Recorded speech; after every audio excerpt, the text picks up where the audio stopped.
our grandson is coming home, so let's have steak again today. Rhino, hurry up and order the catering. At my in-laws' house, we order steak through catering once a month as a treat. Alright, shall we eat? What about mine? How many times has this happened now? Every time they don't prepare a steak for me. My mother-in-law just lets me place the order, and once I've fulfilled that role, there is no steak for me.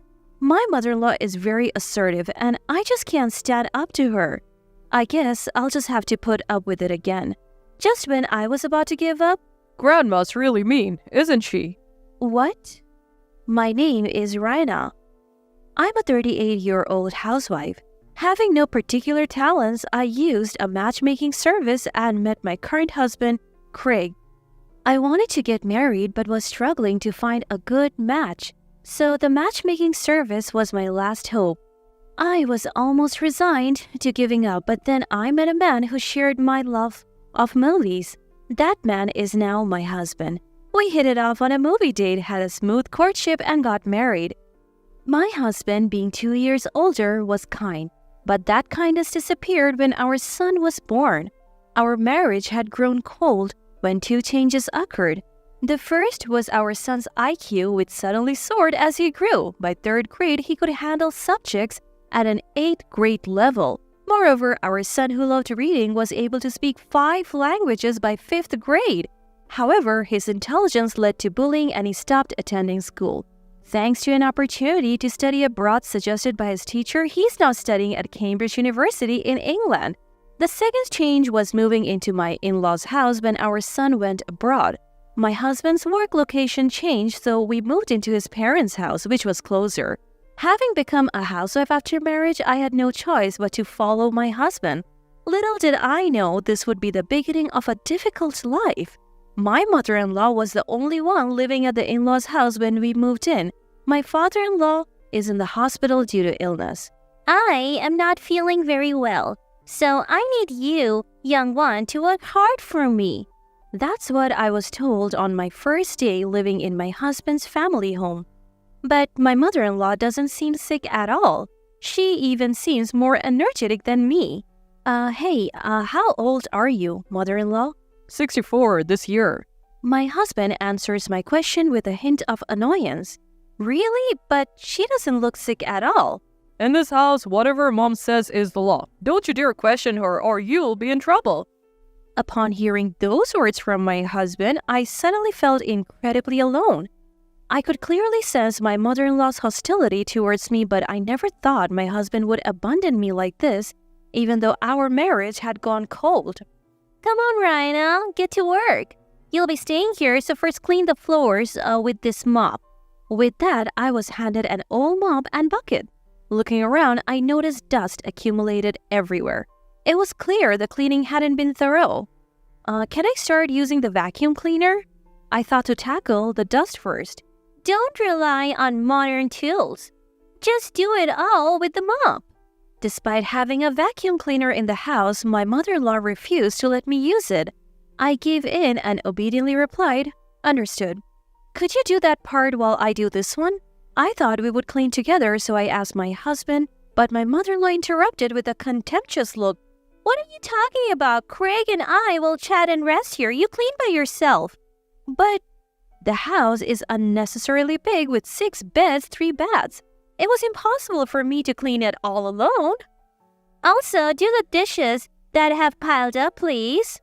I was already at my limit with the floor cleaning, and now she was adding more demands? I can't handle it all. The house is too big. Oh, really? Then I'll allow you to use the vacuum for $10 every 10 minutes. How's that? That's too expensive.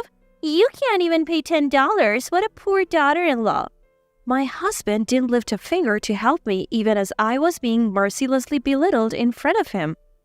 Moreover, he said, "It looks bad to squat and talk while mopping." When it was just the two of us living together, the lack of conversation was manageable, but since coming to his parents' house, my husband's cold behavior had turned into something like psychological abuse. Let's have steak today. I know a delicious place. With that, my mother-in-law called for catering. My arms ached, but I somehow finished the cleaning and dishes. And right when I finished, the catered steak arrived. I worked hard for this. I was beyond excited for the steak. Ever since I heard that we would be ordering steak, I put extra effort into cleaning. My mother-in-law said it was going to be an expensive steak, and I couldn't help but wonder just how delicious it would be. My stomach seemed to growl just thinking about it. Reina, please pour some water. My mother-in-law's tone was commanding and cold, but I could endure it all for this moment. I absolutely love steak, especially filet mignon. Once I finished pouring the water, the ordered steaks were lined up on the table. Wow, it looks delicious. Thank you, mother-in-law. I thanked her with joy. Huh? What are you talking about? There's no way there's any for you. My mother-in-law responded with a puzzled face. What? What do you mean there is none?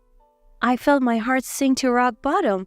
I cleaned the floors as you asked, and I have done the dishes, I said weakly, only for my mother-in-law to retort, That's only natural. It was merely a token of appreciation for letting you stay. Think of it as paying a fee through your actions. Did you think you could live here for free? I had moved into my in-laws' house due to my husband's work, and it was already nothing short of hell. Yet I didn't have the money to live on my own. Since getting married, I only received $200 a month for allowance.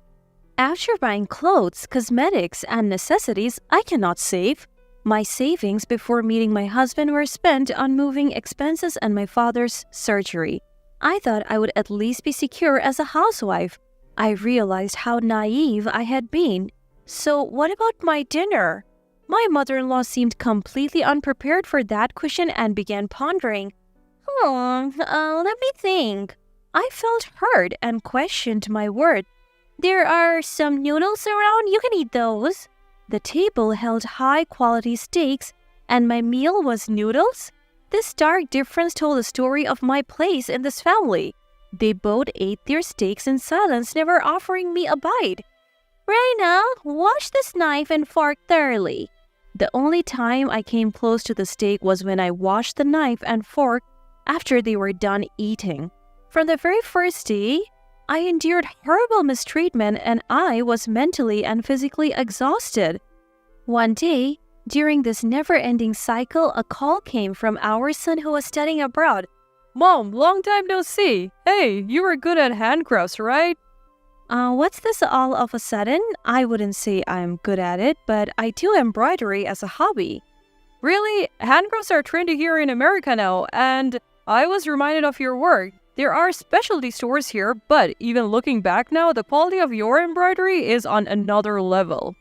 My son praised me during this rare phone call. How long has it been since someone praised me?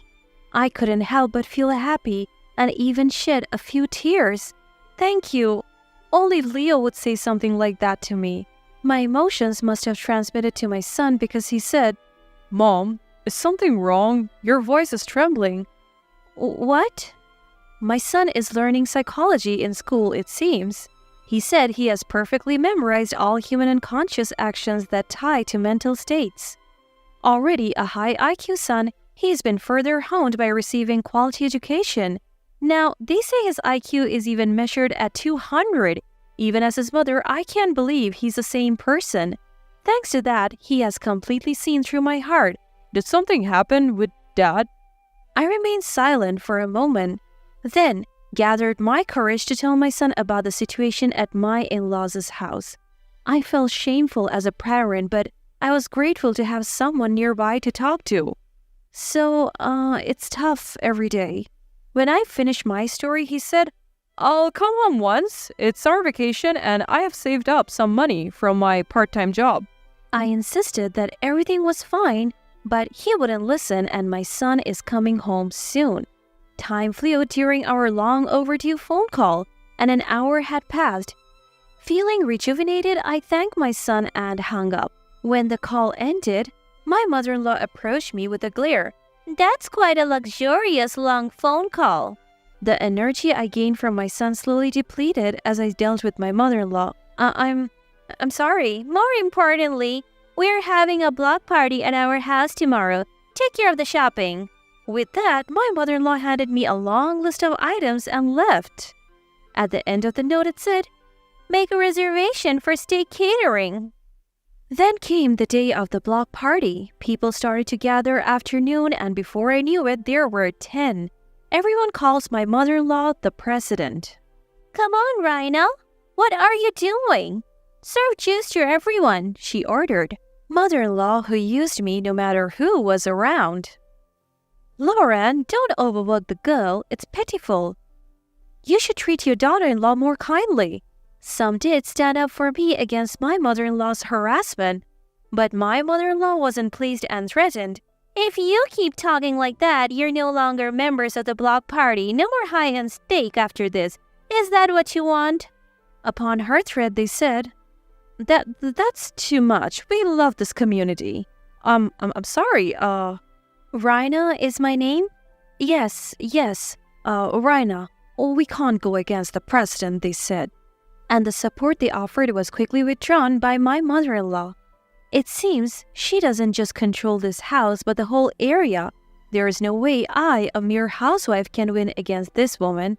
The steak I had ordered arrived, and my mother-in-law began happily arranging it on the table. Since she had chosen the steak, it was surprisingly luxurious. The side dishes were a parade of high-end ingredients like caviar and truffles. But even here, my mother-in-law lectured me.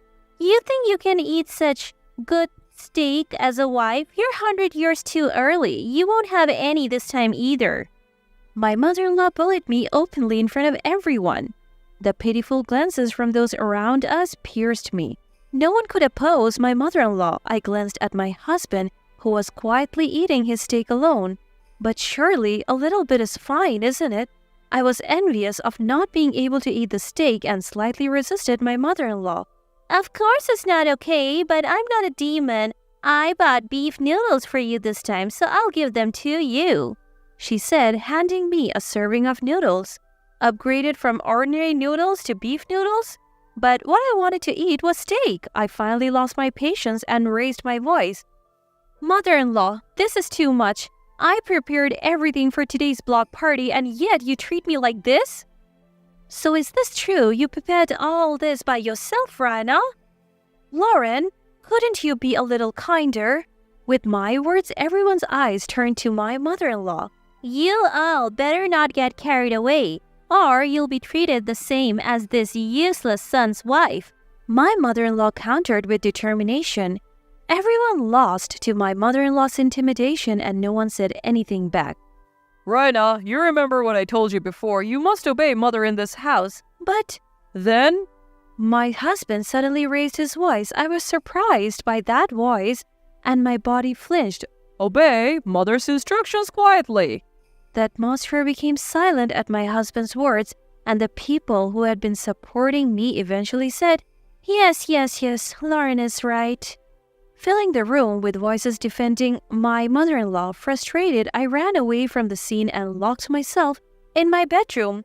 I wonder how many hours had passed. It seems I had fallen asleep. When I realized, the block party had dispersed, and it was night. When I looked at my mobile phone, there was an email from my son. "Mom, I'm heading your way tomorrow." Apparently, my son was already in America staying in a hotel. I went back to sleep. The next morning, as I went to the living room, my mother-in-law was making breakfast. "You really got carried away yesterday, didn't you?" "I'm sorry." I informed my mother-in-law, who attacked me without even a greeting, about my son. "Oh, Leo, if he's coming back, we'll have steak today."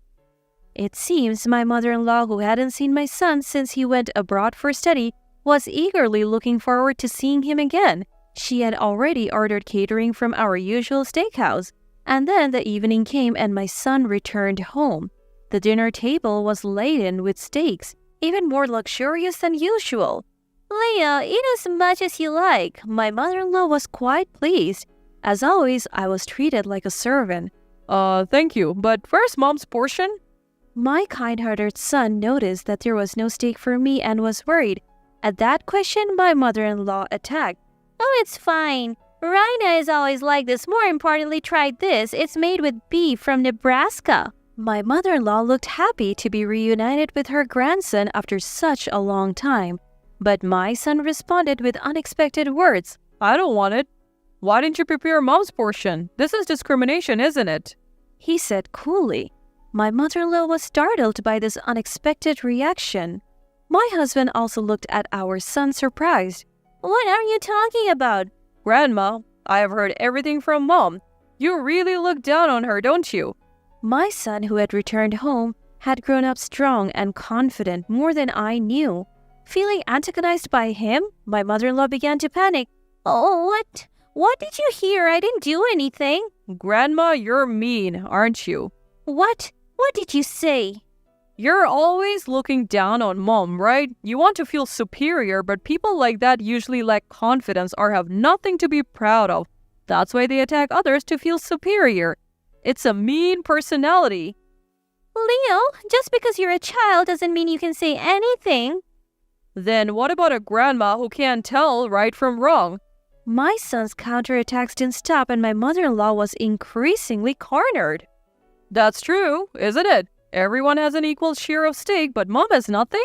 This is clear discrimination. Normally, this would lead to a fight. I have seen it happen many times. My son was looking at my mother-in-law with cold eyes, far beyond his years. Seeing those eyes, she became a little timid and quieted down. But my son's momentum did not stop. You're panicking. Your eye movements, habits, and amount of sweat tell the story. I'm studying psychology at Cambridge University, always at the top of my class, and I assist a professor every day. I see many types of people, and Grandma, you have a typical dictator personality. Me? A dictator? My mother-in-law seemed to have taken some damage, making a face. She probably never thought the day would come when her grandson would say such things. You're sweating a lot from the agitation. Are you panicking, Grandma? Maybe no one has ever spoken to you friendly before. That's... My son was completely in control of the conversation's pace. I was simply watching the two of them. My husband was doing the same. But there's really nothing to it, is there? I wonder why everyone was so afraid. By the way, Grandma, do you have something you're good at? Good at? Well... You were snapping at Mom even though you have no talents. That's not cool. Mom has some, though. That's mean. Do you have to say that? My mother-in-law was gradually backed into a corner, losing her ability to articulate. My son showed no mercy to her. Mean? What you did, Grandma, was far meaner. Plus, Mom is skilled in embroidery. It could even sell in England. I was surprised by my son's words. It was the first time my hobby was appreciated like this. So, what's your point? Don't you get it? Mom has skills beyond others, but you, Grandma, have none. Yet, you try to belittle Mom and assert dominance? Is it because you can't accept someone being superior knowing that you can't do anything? Grandma, you are the weakest here. My mother-in-law was at a loss for words, her mouth agape. She must have been struck by the undeniable truth. She couldn't say anything in return. And you, Dad? What have you been doing all this time? Why didn't you help Mom when she was struggling? Well, you couldn't stand up to Grandma, could you? I don't know if it's because she's your mother, but if so, why did you marry Mom? My husband, too, was stumped by my son's legitimate questions and had no reply. Of everyone present, my son was the calmest and wisest. In the end, both you, Dad, and Grandma are just bullying Mom without any real content. You just want to feel superior and look down on others. I don't want to be involved with such people. My son's relentless words made my husband and mother-in-law's faces more rigid than ever before. Whether it was frustration at not being able to retort or something else, they tightly clenched their lips. My son's words hit home accurately and there was nothing they could do. I was simply delighted that my son had grown so wonderfully, and I couldn't help but gaze at him. Then my son said to me, "Mom, let's leave these two and move to England together." England? But we don't have the money and finding a job there will be tough. As I replied, my son, who had been serious until now, began to smile. Actually, one of my classmates has a father who's a Hollywood actor. I became friends with him, and when I showed him pictures of your embroidery, he praised them. Then his father heard about it. Really? That's wonderful. My son continued. So his father wants to buy your work, and the news has spread with over 200 people now waiting to buy your pieces. What? As I expressed my surprise, My mother-in-law and husband also listened to my son's story with astonished faces. My son went on. Mom, I'm sorry for taking the liberty of arranging this, but they want you to open a store with your handmade crafts. The kid's dad will handle all the expenses, including the cost for relocation, so let's turn your hobby into a job in the UK. My son's eyes were sparkling with excitement. Indeed, for something I do as a hobby, people around me often praise my finished works. I never dreamed that this would become my job. And in England? No less, not America. I fell silent for a while, pondering. The three of them focused on me as I thought, Oh, Rhina, you're not really going, are you? You can't be serious, right? My mother-in-law and husband asked me with frantic expressions. I thought hard about it. My son was right. If I'm going to be harassed at my in-laws' house anyway, I want to make my hobby my job. Moreover, the already frosty relationship with my husband has worsened due to his cold attitude. I felt like I didn't need to be here anymore, and I made up my mind. I'll give it a try. I accepted my son's proposal. My son was overjoyed at my answer, and my mother-in-law and husband wore shocked expressions. I decided to say it plainly. That's it, I'm divorcing you. I'm tired of being with you and being oppressed by your mother. Let me be free. With that, my husband slumped and said, All right. My mother-in-law was ranting until the end, but I didn't catch any of it and don't remember. And so the divorce was finalized without fuss, and I was freed from my in-laws' house. Now I'm busy in England preparing to open a shop. I insisted on making all the products by hand. This may be the most fulfilling time in my life. Later, I heard from my son that right after I arrived in England, my former mother-in-law stumbled at the entrance and ended up in the hospital. When she was injured, my former husband didn't know what to do, so he called an ambulance, but as she was being carried away, she ranted and raved, her complaints echoing throughout the neighborhood. This incident led to the block party members finally distancing themselves from my former mother-in-law. Since they were merely members who had quietly obeyed under intimidation, there were no real friends around her. My son apparently still keeps in touch with my former husband. It seems my former husband is doing all the housework by himself since my former mother-in-law was hospitalized, and with increased expenses, he has started working a late-night part-time job. The two who had continued to torment me have now begun to fall in love. Considering my former mother-in-law's age, full recovery may be difficult and she may need care even after discharge. It's going to be tough, but I hope the two of them will do their best to live on. I'm steadily working on products for the opening. My son is helping with the interior decoration of the shop next door. Although the idea of moving abroad was scary at first, my son is helping me wholeheartedly, which is very reassuring.